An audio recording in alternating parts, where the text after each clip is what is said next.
Halo Sobat Bola, apa kabar? Semoga semua dalam Baik, kondisi sehat dan bahagia selalu. Amin. Ya. amin. Laga Malaysia melawan Thailand di leg pertama semifinal AFF 2022 sudah berlangsung dan hasilnya Malaysia memenangkan laga dengan skor tipis 1-0. Bro Ipung, Betul. bagaimana jalannya Ya, pertandingan ini, Bro? ya, kalau kita melihat di awal pertandingan, di mana pada saat awal pertandingan itu kan masing-masing tim juga sudah memakai skema sebetulnya. Kalau kita lihat perbandingan antara skema Thailand dengan Filipina, dengan Malaysia, dua-duanya mengusung skema yang sebetulnya agresif ya. Mhm. Nah, justru di pertandingan-pertandingan di menit-menit awal sampai pertengahan babak pertama itu kan pertandingan menjadi seru ya. Artinya ada silih berganti serangan karena kedua tim tidak memakai pola yang lebih bertahan. Hmm. Mereka jadi pertandingan ini menjadi enak dilihat karena masing-masing memainkan permainan yang terbuka gitu. Hmm. Jadi eh, serangan-serangan dari Malaysia juga tajam, serangan-serangan dari Thailand pun itu juga sudah kelihatan sepertinya banyak peluang-peluang yang tercipta. Hmm. Sampai akhirnya ada satu momen di mana Sahrul back yang dari Malaysia itu mengirimkan umpan jauh, itu umpan yang sangat bagus sebetulnya. Melewati garis pertahanan Thailand, di situ ada Ruven Tiran yang bisa mengkat bola ke menyundul bola mengembalikan ke tengah dan di situ ada Faisal Halim yang menyodok tiba-tiba Hmm. dan itu adalah momen yang sangat bagus saya pikir ya bahwa sebuah umpan dari jarak yang sangat jauh tapi bisa begitu terukur gitu dan sepertinya dia punya ini ya punya target memang melewati garis pertahanan Thailand karena di situ akan ada masuk Ruven Tiran yang mengkat bola untuk mengembalikan ke tengah gitu. Dan itu momen yang sangat bagus gitu, Bro. Ya, itu untuk gol pertama ya, Bro. Betul, gol Dan pertama yang dari Faisal Halim tadi. ya. Dan sebenarnya kan ada gol lain ya, tetapi tidak disahkan. Ya itu tadi ya. Ini kan artinya AFF ada beberapa momen-momen yang sebetulnya mengundang kontroversi. Selain gol yang diciptakan oleh Dominic Tan pada saat scrimmage bola dianggap itu melakukan pelanggaran Darren Lock ya dengan menyikut salah satu pemain Thailand yang sampai berdarah dan itu juga kan kemudian menimbulkan masalah dan sempat terjadi ketegangan. Dan Hmm. sayangnya karena tidak ada teknologi VAR yang di kompetisi ini itu Hmm. memakan waktu sampai 5 menit wasit untuk mengambil keputusan gitu loh. Hmm. Dan ini berpotensi bisa memperuncing masalah sebetulnya kalau tidak ada teknologi VAR. Hmm. Kemudian ada juga kan momen ketika pemain Thailand sepertinya menurut saya sih seharusnya ada penalti itu. Hmm. Tapi itu juga kemudian tidak dilihat wasit, jadi dianggap game on ya. Jadi itu Hmm. berlanjut. Tapi terlepas dari kontroversi semacam itu, ya kita mengakui ya bahwa teknologi VAR mungkin sebaiknya pada gelaran AFF nanti ya akan harus diberlakukan gitu bro. Ya benar. Jadi jangan sampai Hmm, pemain yang bertindak jujur dan baik gitu ya harus dikalahkan iya. oleh pemain-pemain yang berlaku curang gitu. Nah, AFF memang harus harus harus mulai berpikir ke arah situ kecuali memang kan kalau di Indonesia selalu pertimbangannya bahwa wah ini AFF kan memang bla bla bla bla bla bla pokoknya miring aja semuanya. Oke, Bro. Nah, itu Hmm. dari permainan Malaysia sendiri itu memang skemanya begitu ya. Nah, ini sayang sekali ya. Saya pikir ada persoalan adjustment menilai pertandingan yang mungkin saya menilai agak ada kekeliruan ya dari tim kepelatihan Malaysia saya lihat. Hmm. Karena dengan formasi 4-5-1 kemudian Malaysia juga punya pemain-pemain yang sebetulnya potensi mereka adalah akan keluar kalau Malaysia memainkan skema menyerang. Kita contohkan ada Faisal Halim, pemain yang cepat. Di situ juga ternyata Muhairi Asmal diganti oleh Litak ya. Litak juga kan pemain yang cukup bagus ketika bermain di sayap kanan. Hmm. Safawi Rashid itu juga akhirnya tidak keluar.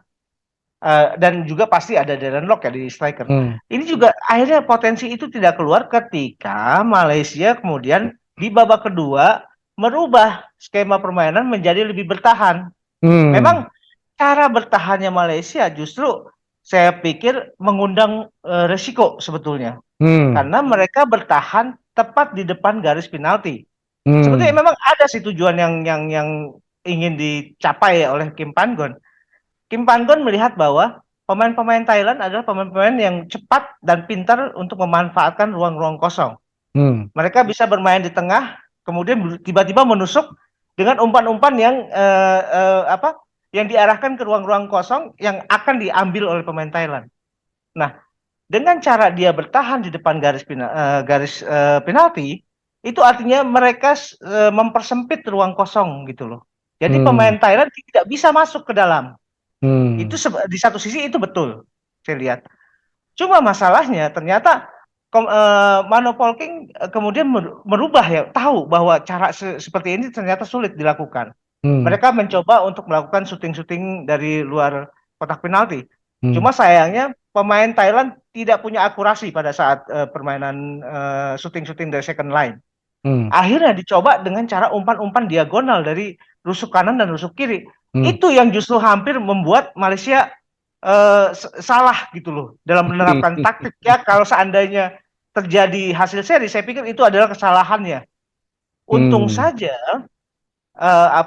Malaysia masih satu ya mungkin kurang beruntung nih pemain Thailand karena Hmm. Terasil Dangda sundul bola dari umpan diagonal kena tiang dan Hmm. beberapa kali kan ini juga justru merepotkan dan menimbulkan scrimmage di depan gawang yang Hmm. bisa saja itu bola menjadi liar dan disambar oleh pemain Thailand gitu loh. Hmm. Hmm. Itu sebetulnya saya pikir ini ada kesalahan gitu loh. Hmm. Soalnya akhirnya dengan gaya bermain bertahan yang diterapkan oleh Kim Pan-gon, potensi-potensi yang dimiliki oleh pemain-pemain Malaysia yang sebetulnya punya kecepatan, yang sebetulnya pintar memanfaatkan area lapangan, itu tidak keluar.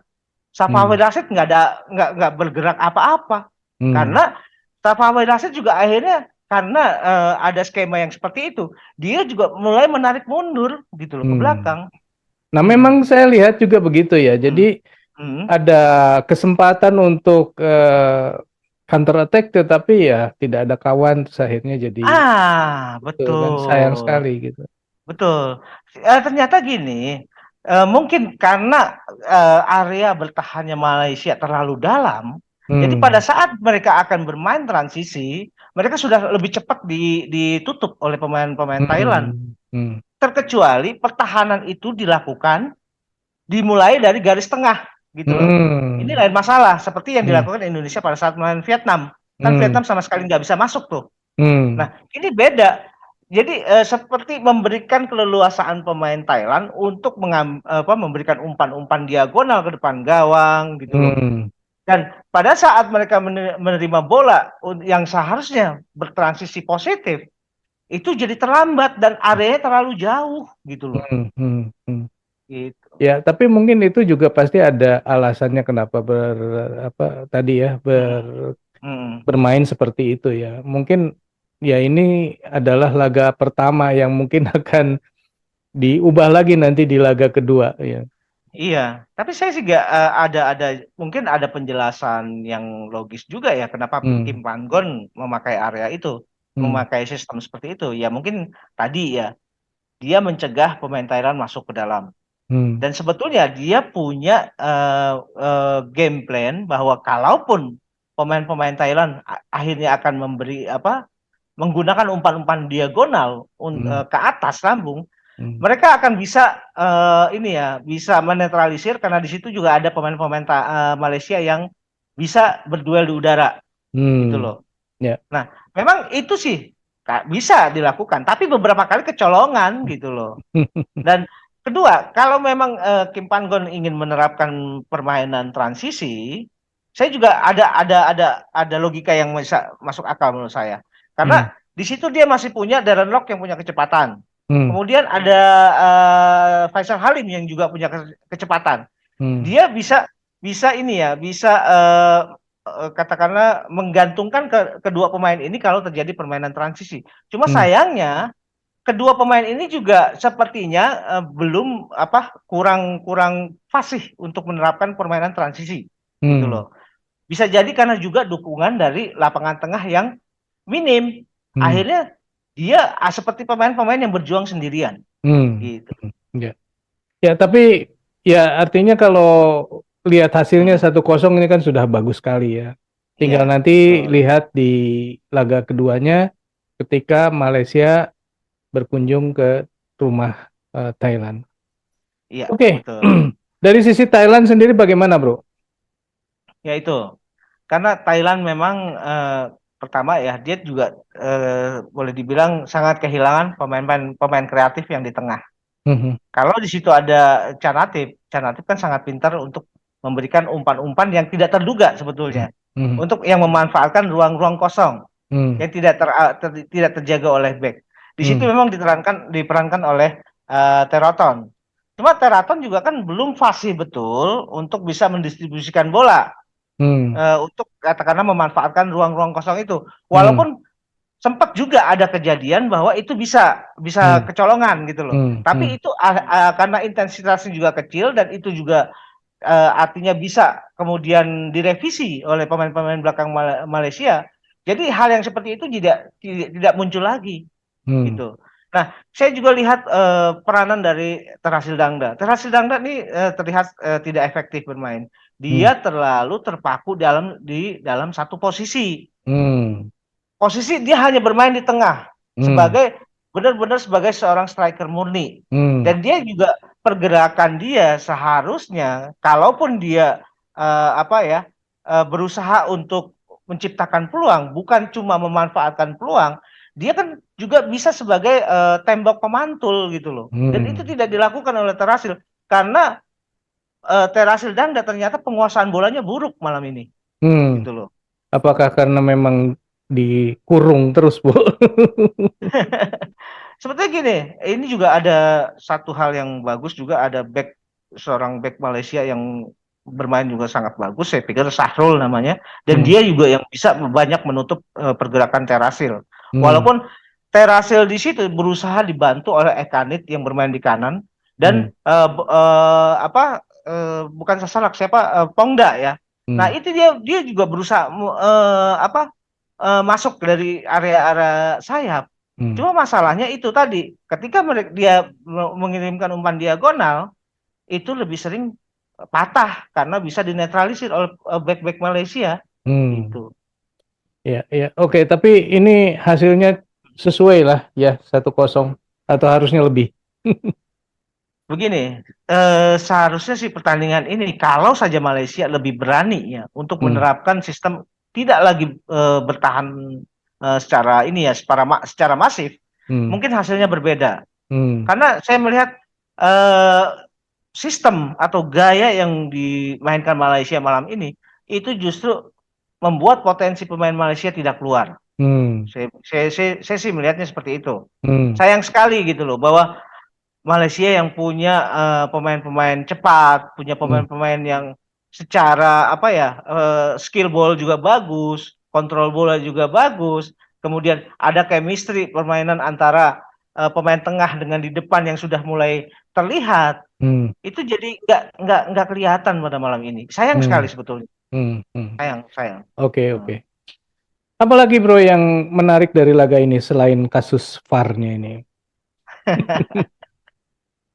Ya memang ya itu tadi ya bahwa di tingkat permainan AFF sendiri kan juga sudah menunjukkan bahwa ada beberapa hal yang mesti direvisi dalam kebijakan-kebijakan yang dikeluarkan oleh wasit.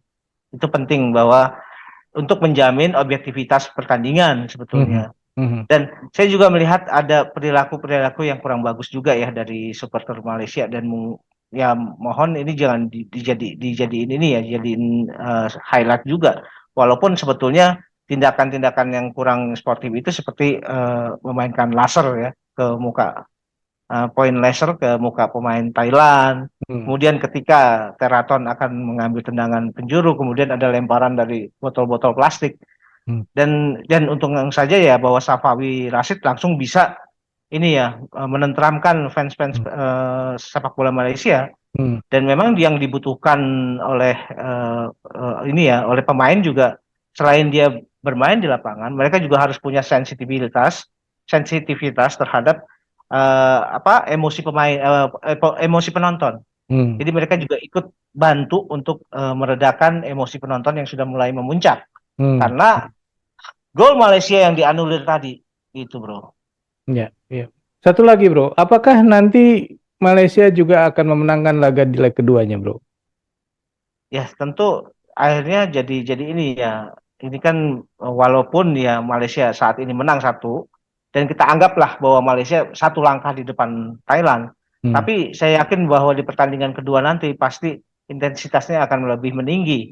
Hmm. Sama seperti dengan pertandingan Indonesia dengan Vietnam nanti, pasti Hmm. intensitasnya Hmm. juga lebih meninggi lagi.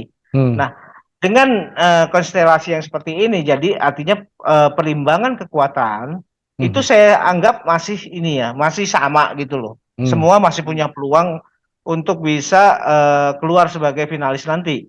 Hmm. Apakah itu Malaysia, apakah itu Thailand, Indonesia dan Vietnam. Hmm. Walaupun dalam hal ini dengan kemenangan 1-0 Malaysia, sepertinya Malaysia memang punya kans yang lebih besar Hmm. gitu. Ya, Dan saya harap sekali bahwa permainan Malaysia aslinya itu keluar gitu loh, bro. ya. Jangan seperti pertandingan malam ini, tapi pertandingan ketika Malaysia melawan Singapura itu pertandingan yang sangat bagus dan itu Ya. juga sangat memperlihatkan bahwa Malaysia punya potensi untuk menjadi tim yang secara naluriah memang bermain agresif gitu loh, bro. Ya. Saya membaca banyak komentar yang masuk yang Hmm. menyatakan bahwa Malaysia ingin maju ke final dan melawan Vietnam dengan alasan bahwa Hmm. Vietnam memiliki FIFA ranking yang lebih baik daripada Indonesia. Ada komentar, Bro. Betul. Iya, ini eh, ya mungkin saja ya. Karena kan ternyata pertandingan di AFF ini kan dianggap sebagai dinilai sebagai laga persahabatan ya, Mhm. yang bisa mempengaruhi ternyata ya, mempengaruhi nilai-nilai yang bisa merubah konstelasi pada ranking-ranking FIFA gitu loh. Mhm. Walaupun Mhm. nilainya tidak sebesar pertandingan resmi FIFA gitu loh. Mhm. Mhm. Atau friendly match yang memang sudah menjadi agenda FIFA. Mhm. Makanya ketika kemudian kemarin Vietnam seri dengan Indonesia, Mhm. ternyata kan ada nilai-nilai Vietnam yang jadi tergerus dan Indonesia justru dengan bisa seri melawan Vietnam kan angkanya juga kecenderungannya jadi naik gitu loh, bro. Ya, betul. Oke, Sobat Bola, itulah obrolan kita mengenai laga Malaysia melawan Thailand. Menurut Sobat sendiri, apakah setuju dengan pendapat kita tadi bahwa Malaysia tidak bermain sebagaimana mestinya? Silakan tulis di kolom komentar. Sekian dulu obrolan kita kali ini. Kita lanjut di video yang akan datang. Sampai jumpa. Bye. Oke, thank you, bro.